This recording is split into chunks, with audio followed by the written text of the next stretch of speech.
Sir బయట interview కోసం ఇంకో బ్యాచ్ వెయిట్ చేస్తున్నారు, పిలవమంటారా? అక్షయ ఒక పని చేయి, బయట పెళ్లి కాని అబ్బాయిలు అంటే సింగిల్ అబ్బాయిలు ఎవరైతే ఉన్నారో వాళ్ళని ఇంటికి వెళ్ళిపోమని చెప్పు. పెళ్ళైన అబ్బాయిల్ని ఇంకా అమ్మాయిల్ని లోపలికి పంపు. అదేంటి సార్, పెళ్లి కాని వాళ్ళని ఇంటికి పంపించి కేవలం పెళ్ళైన అబ్బాయిలనే హైర్ చేసుకుంటున్నాం మనం? ఎందుకంటే పెళ్ళైన అబ్బాయిలకి ఇంట్లో పెళ్ళాంతో తిట్లు తిని తిని అలవాటు అయిపోయింటది. ఆఫీస్లో మనం తిట్టినా పడుంటారు. హా? ఇంటికెళ్ళి పెళ్ళాంతో పోరు పడే కంటే ఆఫీస్లో ఉండి వర్క్ చేసుకోవడం బెటరు అని ఫీల్ అవుతారు.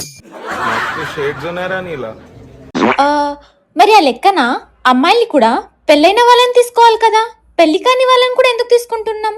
ఎందుకంటే అమ్మాయిలు చాలా పర్ఫెక్ట్ గా ఫోకస్డ్ గా వర్క్ చేస్తారు. ఎందుకంటే వాళ్ళకి తెలుసు జాబ్ పోతే ఇంట్లో అంట్లు తోమాల్సి వస్తుంది, బట్టలు ఉతకాల్సి వస్తుంది, చీపురు కొట్టాల్సి వస్తుంది అని. ఓహో, మరి సింగిల్ అమ్మాయిలు? అమ్మాయిలు సింగిల్ అయితే ఏంటి, డబుల్ ఫోకస్ తో వర్క్ చేస్తారు కదా. హౌ హౌ హౌ హౌ అంటే ఆడది అబల కాదు సబల అని నిరూపించడానికి. సార్ మరి ఆ సింగిల్ అబ్బాయిలు ఏం చేశారు సార్ పాపం?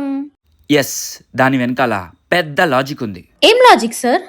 సింగిల్ అబ్బాయిల గురించి నీకు తెలియదు అక్షయ? దొంగనా కొడుకులు. వాళ్ళు పొద్దున్నే గంజాయి కొట్టి ఆఫీస్కి వస్తారు, ఆఫీసులో అమ్మాయిలకు సైట్ కొట్టి త్వరగా ఇంటికి వెళ్తారు, రాత్రి బారుకెళ్ళి బీరు కొట్టి మళ్ళీ పొద్దున్నే ఆఫీస్కి లేట్ గా వస్తారు. These single boys are worst you no.